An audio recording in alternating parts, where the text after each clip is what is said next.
This is Creator Showcase. I'm your host, Amy Stone. I'm here with Christina Russell Strong, and we're talking about her show, Breaking Curses with Excellence. Welcome to the show, Christina. Thank you so much for having me. I'm I'm glad to excited. be here. I'm excited too. All right. So, the name of your show is Breaking Curses with Excellence. Tell us a little bit about where you got the idea for the show. So it all started with me making life lesson videos on TikTok. So I would share something that I learned through therapy, right? Through life experience, through being married, through being a bonus parent. And people really liked it. And what was surprising and what really kind of pushed me was it was family and friends. So it was people that were, that I knew face to face. And then, of course, there were comments or said, that's exactly what I needed, et cetera, et cetera. But I still didn't think about a podcast in those moments. Then somebody said, I'm always listening to your podcast. And I'm like, what podcast? So she said, it's like a podcast. And then my cousin encouraged me, actually two of my cousins encouraged me to do a podcast. And another one challenged me to do a podcast. So I still wasn't ready. I like my little short videos on TikTok. Um, I had no idea what it would be like to be a podcaster, talk to the screen by myself, like, but actually what really gave me the kick was one of my cousins said to me, we need your voice. Why are you being lazy, a thief, Really? denying a yes, yes, denying the world what you have to share? She gave you a And push. so, yes, it was actually he. Yes, he gave He me gave you a push. a push. And at first, I was little, little bothered by it, but it's true. If you have something to share, it is a disservice to those who need it, not to share it. So that's what started me. I had no clue anything about podcasting, and I've kind of worked through it. I've had some amazing resources provided to me. Um, but that's what started it. That's what started the idea of my podcasts. Yeah. And what would you say that is, how would you describe the format of the show? So the format of the show, in the beginning, I did a lot of solo episodes where I just talked about my experience, what resources and things I could help provide people to get through, hopefully faster and easier than myself. But now I've been able to include other people. I thought, it'd be awesome to make this a vehicle to share other people's story, their perspectives, their resources, how they can help others. So I started with a few friends and family, just sharing their stories, their voices, their wisdom. And then I was working with a speaking coach. She said, why don't you join the podcast groups on Facebook? And so again, this was a push because it's not something I ever thought of. Not always, I feel like I'm not always the greatest with introductions. So I made one introduction post and I got over 200 responses. And I continue to this day to be getting responses. And so I've had amazing guests. I still do solo episodes at times when I feel very strongly about something and I want to share it. I will definitely put that in there. But I'm able to showcase people who have years of training in mental health, in trauma, um, people who have survived severe trauma, um, or give perspectives on what is trauma, right? Sometimes we think it has to be big, but sometimes it's smaller. I'm able to showcase people from all over the world, which is a pleasure as well. To really, I feel like nail down the fact that it's a human experience, right? And we need each other. So irony is that there's some people who are across the world, and I'm like, oh my goodness, that resonates. You would never think we had anything in common. But that's the format of it. It is solo episodes and the interviews with people who, like I said, have many years of um, official education when it comes to mental health. Sure. Those who are life coaches who have turned their pain into purpose. Those who have something to share, different perspectives, like I was telling you the other day, golden child perspective, something I never even thought of. She gave amazing perspective for parents. And yeah, just every perspective I think Uh, my platform, I want it to be a warm space for everybody, where those conversations, those real conversations can start. So we've talked about the format of the show and that you have guests on the show. How would you describe the audience of the show? Who is the show made for? I would say it's made for those who are wanting something different. They know they need to make a change in order to stop certain cycles, certain pattern, certain mindsets. It is geared at anyone, no matter where you're from, gender, all those things. You want a difference. You want someone to maybe that you can resonate with, that you can resonate with what they experience, but then you can take what they give, what their wisdom is, what their resources, and then you can apply it to yourself. Because the purpose for me is always to make it personal. So yes, we may give you some amazing tools, but then I want you to make it personal for you. That's And there's where you are, it's one of the blessings of modern creating. We can reach people all over the world. Is there a geographic area or a specific community that you think of when you create this show?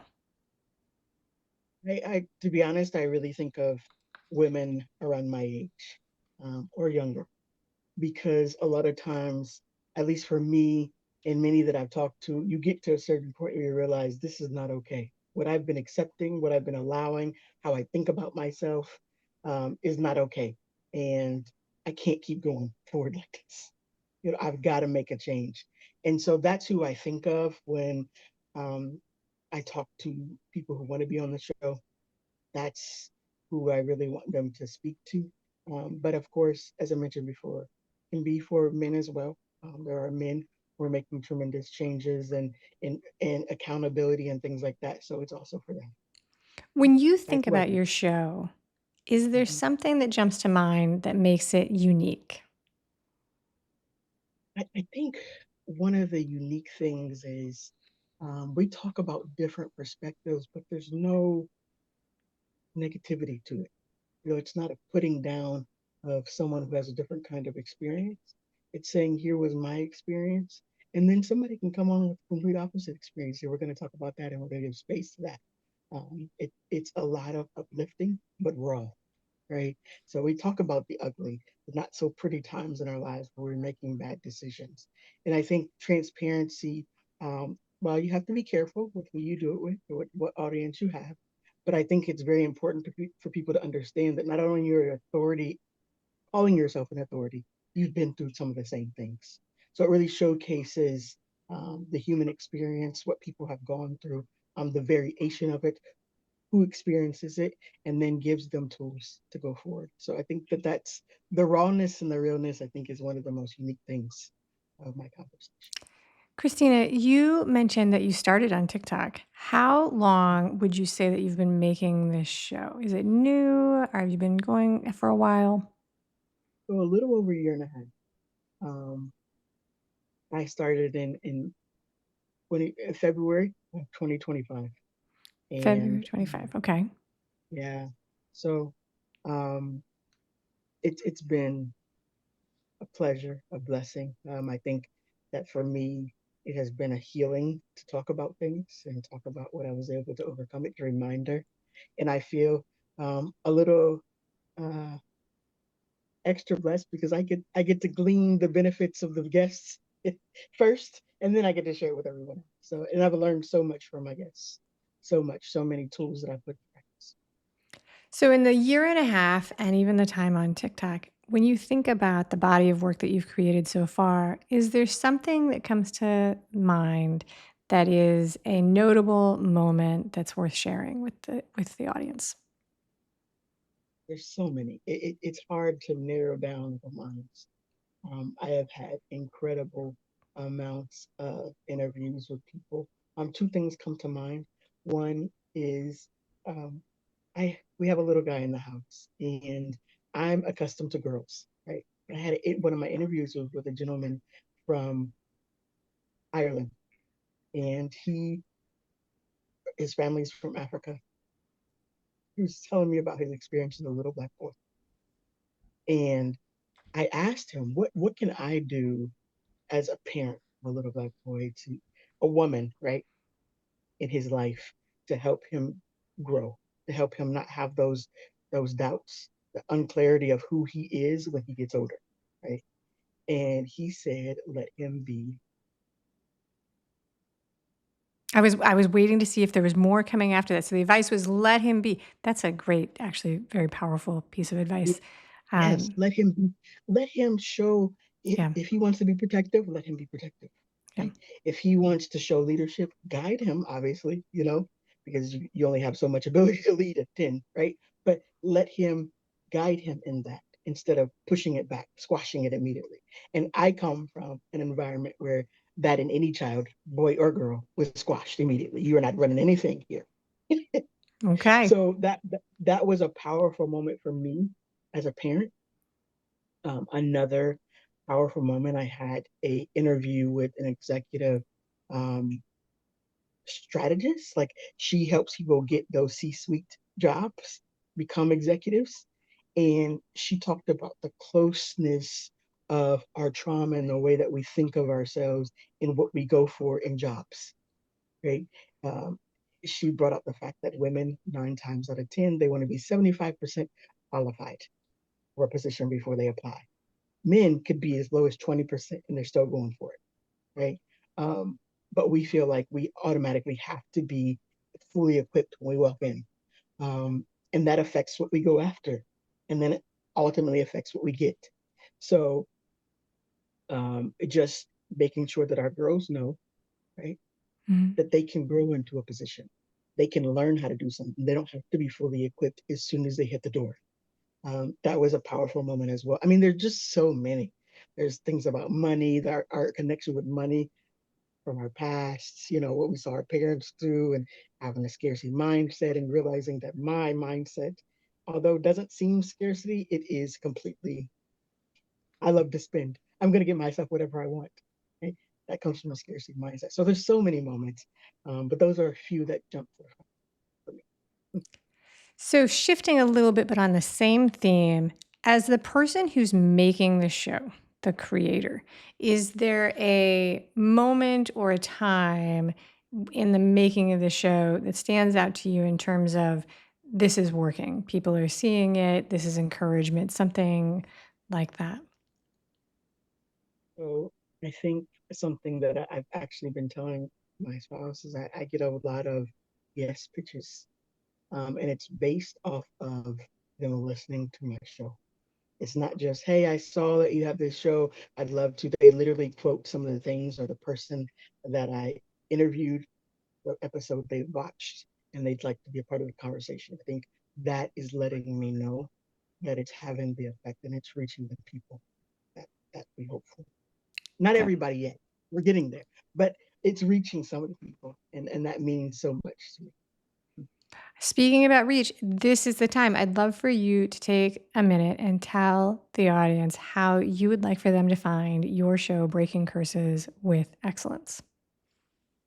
So you can find us if you type it into Spotify, iHeartRadio, Apple Podcasts, um, Amazon. It's there. But if you go to my website, you can pick which platform is your favorite and go directly and listen to all the episodes. We're on YouTube now as well. Um, and if you go on the website, you can subscribe to our newsletter where I share tools and resources as well each month. So, yeah. Very good. Thank you very much, Christina Russell Strong, for sharing all about Breaking Curses with Excellence today. Thank you for having me. It's been a pleasure. Thanks for watching. That's a wrap. The Creator Showcase is a copyrighted work created and produced by me, Amy Stone, and Amy Says So. The music was written and produced by Todd Thompson at Dharma Bomb Studios. All rights are reserved. Anything expressed on this show is offered as entertainment, and the views of the guests may not always represent or match the ideas and viewpoints of the host or other guests or anybody else involved. So, now the fine print. I, Amy Stone, do not intend to hold myself out as a professional providing advice or recommendations of any kind. In the end, you and you alone need to make those kinds of decisions based on your personal and individual situation, needs, circumstances, and comfort level. Yes, it's a little weird for me to speak about myself in the third person, but you get the idea.